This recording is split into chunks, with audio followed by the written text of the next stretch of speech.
আমি চিকেন কাচ্চি রান্না করব। এই যে চিকেন নিয়েছি এখানে, আর পোলার চাল দিয়ে আজকে কাচ্চিটা রান্না করব। আগে এই জন্য বেরেস্তাটা ভেজে নিব। পেঁয়াজটা দিয়ে দিচ্ছি।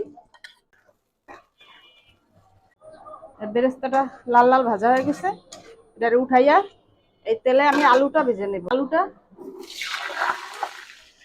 ভাজা হয়ে গেছে, এটাকে এখন উঠাই নেব। এই তেলে আমি মাংসটাকে লাল লাল করে ভেজে নেব। বিরিয়ানিতে কালার আনার জন্য দুধের সাথে যে জর্দার রংটা আমি মিশিয়ে রেখে দিব। এটা আমি বিরিয়ানির উপর দিয়ে দিব। আর একটু ভেজে নিব।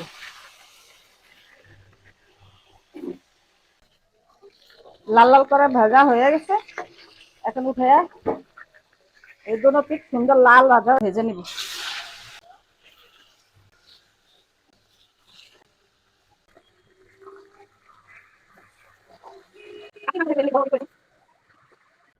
আমি একটা মুরগির জন্য এখানে 3 পোয়া চাল নিছি, যার পছন্দ মতো।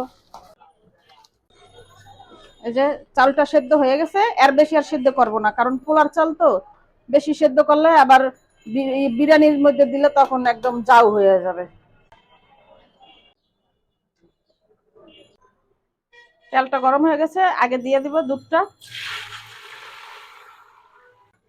আদা রসুন বাটা, এখানে বাদাম বাটা, জয়ফল, জয়ত্রী এগুলো বাটা নিয়েছি।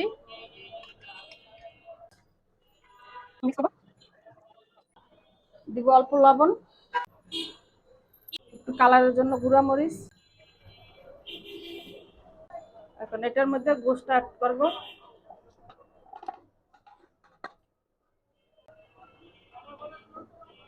আলু ভাজা সেদ্ধ করা যে ভাতটা দিয়ে দিব, এখন এর উপর দিয়ে আস্তে করে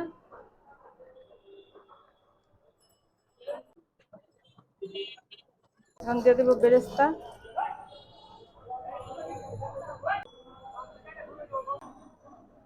গুঁড়া দুধ দিয়ে দিব, একটু কেওড়া জল, যে কালার আনার জন্য দুধের সাথে আমি যে জর্দার রংটা মিশাইছি এটা এখন উপর দিয়ে দিব।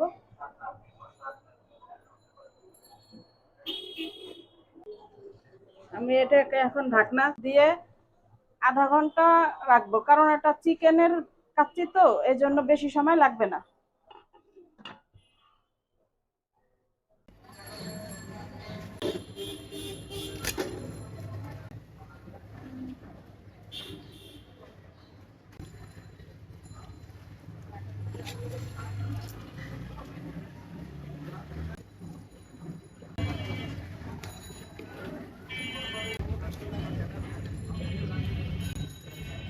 কেমন হয়েছে রান্নাটা দেখে বলবেন, কমেন্ট করবেন।